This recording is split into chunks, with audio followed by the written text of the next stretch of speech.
Good evening students.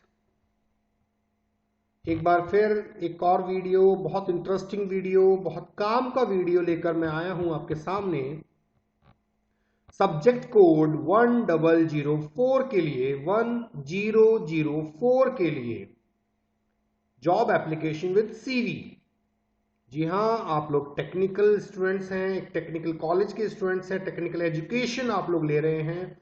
बहुत जल्द जैसे ही आपकी ये डिप्लोमा क्लासेस पूरी हो जाएंगी, आपका रिजल्ट आ जाएगा, आप लोग फील्ड में निकल पड़ेंगे जॉब्स के लिए, और वहां आपका साथी होगा एक सीवी और एक अच्छी एप्लीकेशन। तो चलिए सीखते हैं हम कि एक सीवी कैसे लिखा जाता है, उसके एक सैंपल देखते हैं।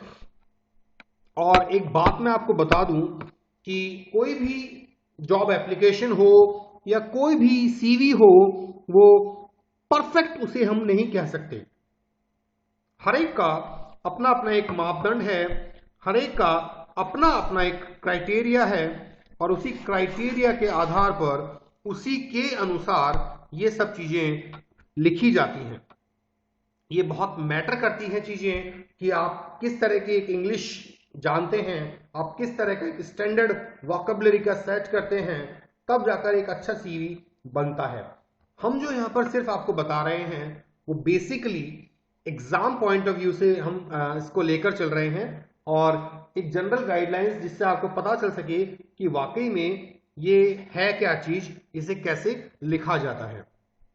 तो जस्ट टू रिमाइंड यू, मैंने अपने पिछले वीडियो में जो इसके ऊपर था, मैंने आपको रेज्यूमे, आपको सीवी और आपको बायोडेटा के बारे में डिटेल से बताया था कि ये तीनों क्या हैं और इन तीनों में क्या बेसिक डिफरेंस पाया जाता है।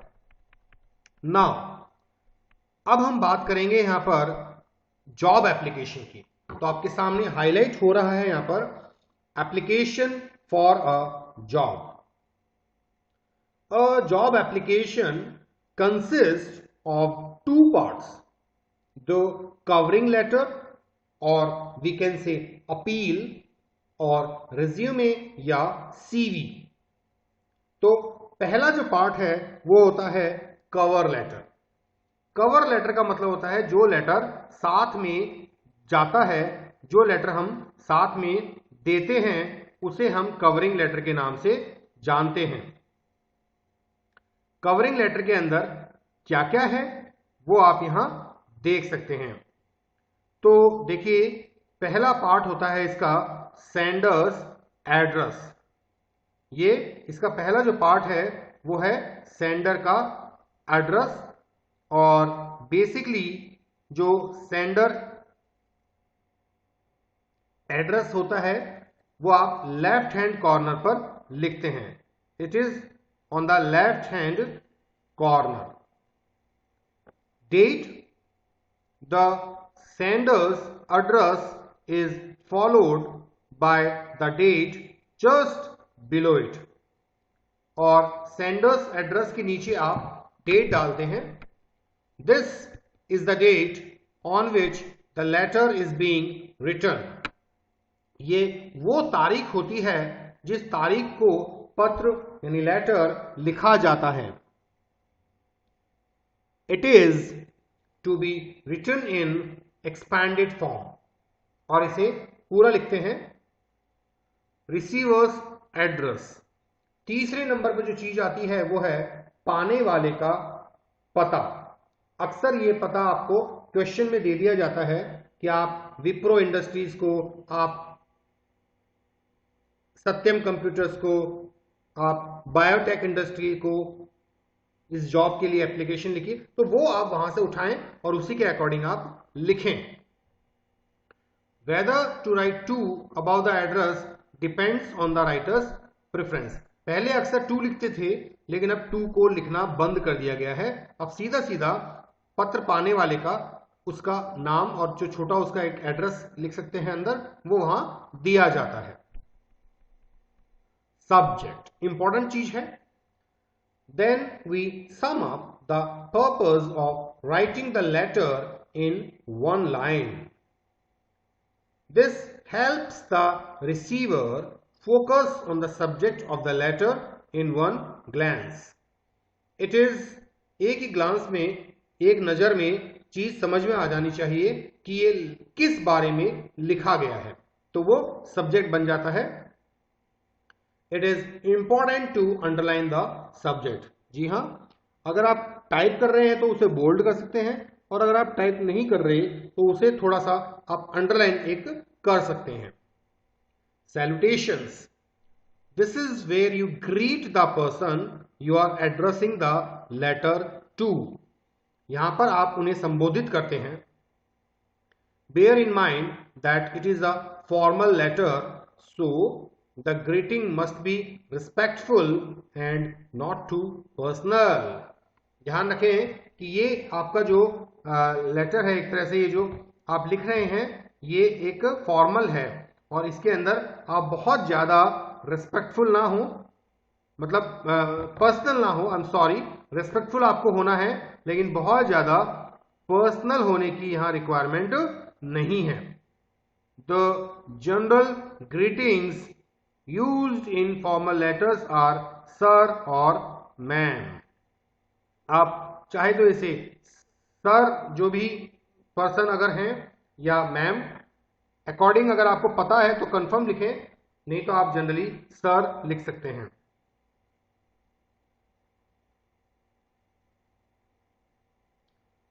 बॉडी. अब अगर हम बात करें बॉडी की, this is the main content of letter. ये एक लेटर का मेन कंटेंट है. It is either divided into 3 paragraphs or 2 paragraphs if the letter is briefer. ज्यादा से ज्यादा 3 और कम से कम एटलीस्ट मैं कहूंगा 2 में आप इसको लिख सकते हो. The tone of the content should be formal. और क्योंकि हम बात कर रहे हैं फॉर्मल लेटर की, फ्रेंडली नहीं है, तो यहां पर जो फॉर्मल होनी चाहिए उसकी tone. Do not use any flowery language. ज्यादा बटरिंग करने वाली, किसी को खुश करने वाली, बढ़ा चढ़ा कर बोलने वाली, इस तरह की जो चीजें हैं वो यहां पर लैंग्वेज में नहीं आनी चाहिए. Another point to keep in mind is that the letter should be concise and to the point. बहुत बड़ा ना हो, शॉर्ट में हो, और पॉइंट्स जो है उसके अंदर सारे कवर होने चाहिए. Always be respectful and considerate in your language. आपकी लैंग्वेज में एक पोलाइटनेस नजर आनी चाहिए. Paragraph first. जनरली अगर हम बॉडी को डिवाइड करते हैं तो 3 पैराग्राफ या 2 पैराग्राफ में डिवाइड करते हैं. Begin the body of the letter by mentioning the source from where you got to know about the job. जब आप लेटर को लिखते हैं तो उसमें शुरुआत में आप ये बताएं कि आपको इस जॉब के बारे में सूचना कहां से मिली. Generally newspaper. कब, किस तारीख को, और उसका एडवर्टीजमेंट नंबर क्या था, विज्ञापन संख्या होती है बेसिकली. उसे देखकर आप बता सकते हैं कि उस फला फला तारीख के न्यूज़पेपर में मैंने देखा और उससे मुझे जो है इस जॉब के बारे में पता चला और मैं अब इसके लिए अप्लाई करना चाहता हूं. पैराग्राफ नंबर 2 में आप क्या लिखेंगे? Here you are suppose to offer your candidature by briefing about your qualifications, achievements, previous experiences and your strengths. इसमें आपको क्या करना है, आप अपने बारे में बताएंगे, आपकी क्वालिफिकेशन शॉर्ट में, बाकी तो आप सीवी लगा रहे हैं ना साथ में, जनरली सिर्फ शॉर्ट में आप बता सकते हैं. In other words, this paragraph should be an answer to the question how are you the perfect candidate for the job. एक तरह से आप सिर्फ ये बताना चाहते हैं कि आप में ऐसा क्या है जो आप इस जॉब के लिए अप्लाई कर रहे हैं. तो शॉर्ट में उस चीज को आप बता दें जिससे कि उसका इंटरेस्ट जागे आपके सीवी को देखने में. या आपके रेज्यूमे को देखने में। Third, paragraph number 3, in this part of the body you are supposed to make a reference to the photograph. आप बताएंगे कि भाई मैं फोटोग्राफ भेज रहा हूं या अपना सीवी या बायोडाटा या रिज्यूमे जो भी है वो मैं यहां पर अप्लाई कर रहा हूं, है ना। तो यहां पर हम बायोडाटा की जगह रिज्यूमे लिख लेते हैं, क्योंकि हमने ये तय किया है कि हम रेज्यूमे ही इसको कहेंगे। एक तरह से हम यहां लिख सकते हैं CV, V capital, C capital. तो इस तरीके से आप बता सकते हैं कि आप क्या उसमें ऐड कर रहे हैं। You can also appeal for 1-on-1 interview. आप इंटरव्यू की डेट भी उनसे मांग सकते हैं। एंड में आप लिख सकते हैं looking forward to your positive response, इस तरह से आप लिख सकते हैं। कॉम्प्लीमेंट्री क्लोज, अब आप कैसे इस लेटर को एंड कर रहे हैं। At the end of the letter we write a complimentary closing, the words yours faithfully और योर्स सिंसियरली आर यूज्ड। ऐसे शब्दों का हम प्रयोग करते हैं जो पोलाइटनेस को दिखाते हो। Then signature, here finally you sign your name and then write your name in block letters beneath the signature. This is how the recipient will know who is sending the letter. इस प्रकार आप जान पाएंगे कि यह letter किसने भेजा है। Mention the name given in the question paper. Do not mention your personal details. ये एक important point exam point of view से है, यानी एग्जाम में जब ये क्वेश्चन आए तो आप अपना खुद का नाम और खुद की पहचान नहीं बताएंगे, बल्कि क्वेश्चन पेपर के अंदर जो नाम दिया गया है आप उसी का प्रयोग करेंगे। 99% केसेस में आपको नाम दिया जाता है, बट इन एनी केस अगर नाम नहीं दिया जाए तो आप कोई भी एक अलग नाम आप लिख सकते हैं। इस तरह का नाम जो कि आप XYZ ABC इस तरह कोई नाम बनाकर आप लिख सकते हैं, जिससे कि सामने वाले को लगे कि बच्चा बहुत समझदार है, उसने अपनी आइडेंटिटी नहीं दी। Now resume, after signing you are suppose to mention the heading enclosures, यानी कि संलग्न आपने इसमें क्या साथ में अटैच किया है, which will include the name of the documents and testimonials attached along with the cover letter. उसके अंदर आप बता सकते हैं कि आपने कौन कौन से डॉक्यूमेंट इस लेटर के साथ में लगाकर कंपनी वाले को, HR मैनेजर को भेजा है। HR मैनेजर का मतलब हो गया जो कि रिक्रूटमेंट करता है। They may include the following, वो क्या क्या हो सकते हैं, फोटोग्राफ हो सकता है, पासपोर्ट साइज, रेज्यूमे या CV या copies of certificates, any other. तो इस तरह से इनमें 3-4 चीजें ज्यादा इंपॉर्टेंट होती हैं, वो सारी चीजें हम यहां पर कवर कर सकते हैं। द बायोडाटा और CV, तो हम इसको कर देते हैं बायोडाटा की जगह द रेज्यूमे। द रेज्यूमे और CV is generally divided into 4 parts. पहला पार्ट पर्सनल डिटेल्स, दूसरा पार्ट क्वालिफिकेशंस, तीसरा पार्ट एक्सपीरियंस और चौथा पार्ट रेफरेंस। रेफरेंस का मतलब होता है कि आप किन लोगों को जानते हैं जो आपकी सही बातें वहां बता सके कि आप वाकई में किस तरह से इस जॉब के लिए बने हैं। कुल मिलाकर ये वो लोग होने चाहिए जो आपके विश्वास वाले हैं और जो आपको अच्छे से आपकी खासियत को जानते हो। तो ये एक रेज्यूमे का परफॉर्मा आपके सामने है। सबसे पहले आप हेडिंग डालेंगे रेज्यूमे, सेंटर के अंदर अपना नाम, फादर्स नेम। बेटा बच्चों एग्जाम के लिए इस चीज को बहुत इंपॉर्टेंट मान के चलिए और इसे प्रॉपर तरीके से आप तैयार कीजिए। Name, father's name, date of birth, address, age, contact number, email ID, nationality, marital status, married और अनमैरिड, क्वालिफिकेशंस, और क्वालिफिकेशन यहां पर एक एग्जांपल मैंने यहां दिया हुआ है, उस तरीके से यहां क्वालिफिकेशंस लिखी जा सकती हैं। तो डिप्लोमा इन इंजीनियरिंग, इसे आप लिख सकते हैं अपनी कोई भी ब्रांच, जैसे मैं यहां पर कर देता हूं मैकेनिकल, लाइक दिस। यहां पर आप सीनियर सेकेंडरी लिख सकते हैं PCM, और सेकेंडरी तो जनरली ऑल सब्जेक्ट्स, ऐसे करके आप यहां पर इसको दे सकते हैं।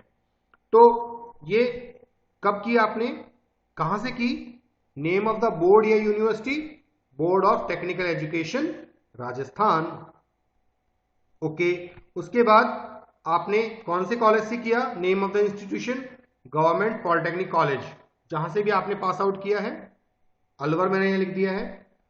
ईयर ऑफ पासिंग, कौन से साल में आपने पास की, तो आपने लिख दिया यहां पर 2020, और परसेंटेज आपने लिख दिया 82। तो ये एक तरह का परफॉर्मा है जिसमें आप पहचान सकते हैं कि आप एक सीवी, एक रेज्यूमे को जनरली किस तरह से लिखते हैं। फिर आप क्या, सीनियर सेकेंडरी आ गया, फिर सेकेंडरी आ गया, ऐसे आप चलते जाएंगे और आपको ये लिखना है आगे से आगे। तो सीनियर सेकेंडरी हमने लिख दिया सेंट्रल एकेडमी स्कूल, बोर्ड का नाम लिख दिया बोर्ड ऑफ सेकेंडरी। अगर CBSE है तो आप CBSE लिखें, अगर जो भी बोर्ड है आपका वो आप यहां पूरा लिखें उसे। CBSE को भी आप central board of secondary education ऐसे करके लिखें, अच्छा लगता है, इस तरह से आप बना सकते हैं। स्कूल का नाम हो गया, ईयर ऑफ पासिंग हो गया, परसेंटेज हो गया। Now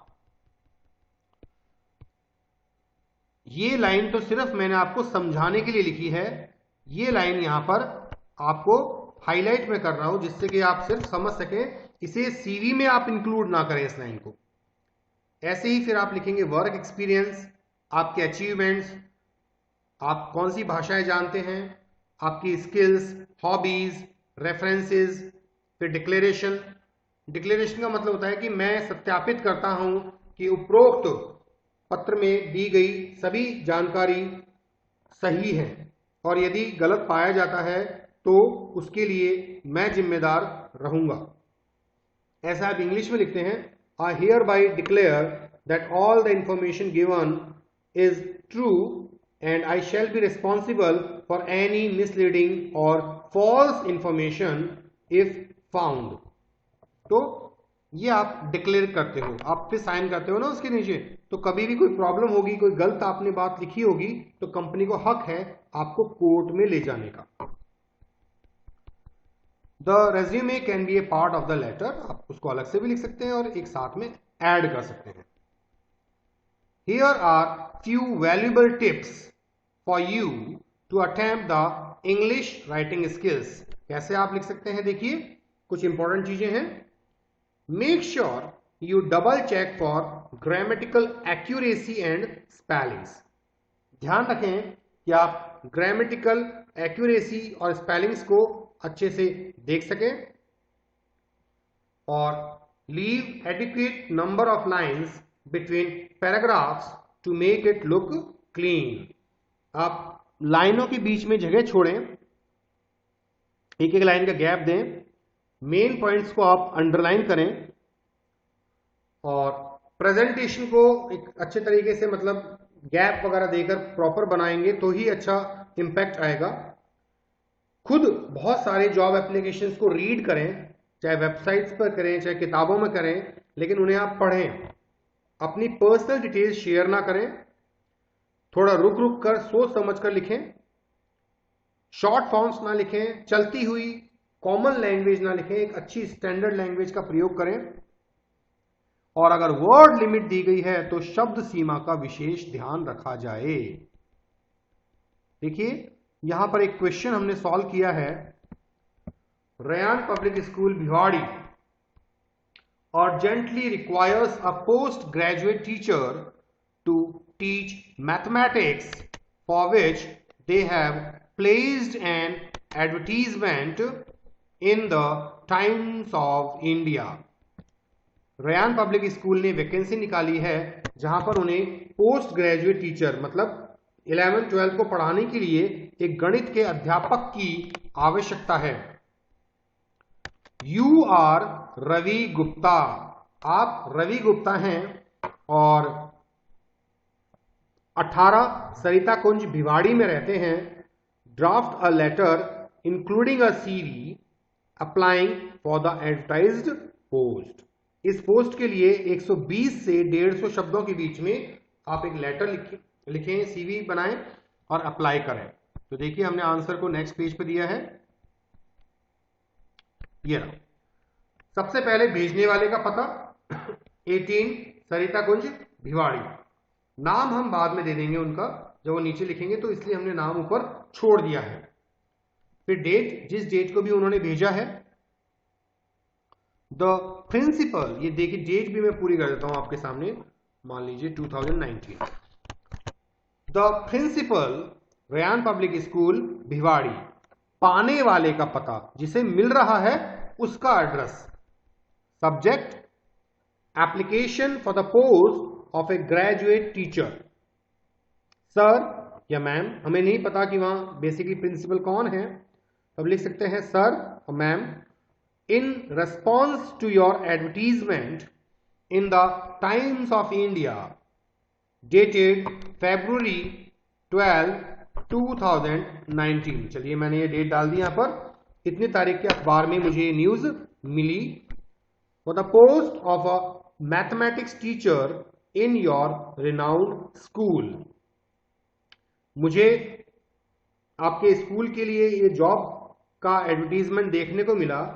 I wish to offer my candidature, मैं इस अच्छे स्कूल के लिए, रिनाउंड जाने माने स्कूल के लिए अपने जॉब आपके लिए ऑफर करता हूं। I am enclosing a copy of my resume for your परयूजल and kind consideration. आपके देखने के लिए मैं अपना रेज्यूमे इसके साथ में अटैच कर रहा हूं, इनक्लोज कर रहा हूं। I am available for the interview on any day of your convenience. आप जब भी चाहेंगे मैं आपको आकर इंटरव्यू के लिए टाइम निकाल सकता हूं, मैं आपके पास आ सकता हूं जब भी आप टाइम देंगे। I will be available. If given a chance to serve you, I assure you that I shall work with utmost sincerity and dedication up to your satisfaction। अगर मुझे चांस दिया गया तो मैं बिल्कुल अच्छे से मेहनत के साथ काम करूंगा, समर्पण के साथ काम करूंगा। Thank you, yours faithfully Ravi Gupta. जो नाम ऊपर दिया गया था वही नाम हमने रिपीट किया है। अब रवि गुप्ता ने लिखा है एनक्लोज्ड रेज्यूमे, शॉर्ट में आप ANCL लिख सकते हैं। तो ये उसने नीचे लिखा है, तो देखिए नीचे उसने CV भी रेज्यूमे अपना अटैच कर दिया है। नाउ अब यहां पर नेम दे रखा है रवि गुप्ता, फादर्स नेम विजय गुप्ता, ये सिर्फ हमने बना दिया है। डेट ऑफ बर्थ दे रखी है, एड्रेस दे रखा है। फोन नंबर आप इस तरह से लिखें, केवल दिखावटी 3-4 अक्षर लिख दें, बाकी आप क्रॉस क्रॉस क्रॉस कर दें। ईमेल आईडी भी हमने यूं ही बना दी है झूठ मूठ की। मैरिटल स्टेटस सिंगल मतलब कुंवारा है। Age 26, nationality Indian. अब बहुत इंपॉर्टेंट चीज आ रही है कि एकेडमिक क्वालिफिकेशन। आप कहेंगे सर हमें तो पता ही नहीं। अरे भाई, जिस जॉब के लिए मांगा है उसके अकॉर्डिंग ही तो लिखोगे। तो टीचर की जॉब है तो बीएड तो मांगेंगे ही मांगेंगे ना। तो आपने सबसे पहले बीएड लिखा, फिर आपने MSc लिखी, फिर BSc लिखी, फिर 12th लिखी, फिर 10th लिखी। इस तरीके से भी आप लिख सकते हैं, और मैंने ऊपर जो टेबुलर फॉर्म बताई थी वैसे भी आप बना सकते हैं। हॉबीज देखिए, gardening and photography. Strength, I have good communication skills, patience, creativity and enthusiasm for teaching. एक टीचर के लिए अच्छे गुण क्या होते हैं कि वो बोल सके अच्छे से, धैर्य उसके अंदर हो, क्रिएटिव हो, वो चीजों को अच्छे से कुछ नया कुछ कर सके, एंथुजियाज्म जोश हो उसके अंदर टीचिंग के लिए, वो सारी उस बंदे में स्ट्रेंथ है, तो वो अपनी स्ट्रेंथ लिख सकता है। Names and addresses of references. अब जो रेफरेंस है उसके, जो जानने वाले हैं, उसने यहां पर उनके बारे में बता दिया। तो देखो आप ऊपर सीवी को अगर आप देखेंगे तो आपको दो नाम मिलेंगे, खासकर केंद्रीय विद्यालय और आरा कॉलेज। तो उसने दोनों ही जगहों के, एक जगह का प्रिंसिपल का रेफरेंस दिया है मिस्टर संजीव राय नाम से। ये सब हमने ऐसे नाम दिमाग में सोचे हैं, ये रियल नाम नहीं है। यहाँ पर miss Neha Sharma HOD mathematics. तो इस तरीके से आपने ये रेफरेंस जो है आपको यूज करने हैं, और अगर आप कहीं अच्छी जॉब पे जाते हैं तो आप हमारा रेफरेंस भी, मेरा रेफरेंस भी आप दे सकते हैं। तो ये चीज आपको आइडिया देती है कि एग्जाम में ये क्वेश्चन कैसे अटेम्प्ट करना है। अगर आप ऐसा करेंगे तो definitely you will get good marks. मेरे ख्याल से काफी डिटेल में मैंने बताया है। नहीं समझ में आता तो वीडियो को कम से कम 3 से 4 बार आप देखें, नोट डाउन करें, पॉज कर करके नोट डाउन करें, समझें इसे, और इसे लाइफ टाइम याद रखें, ताकि एक अच्छा रेज्यूमे और एक अच्छा जॉब एप्लीकेशन आप स्वयं भी लिख सकें। तब तक के लिए thank you so much. Take care children. बहुत अच्छे से अपना ध्यान रखें। Good bye.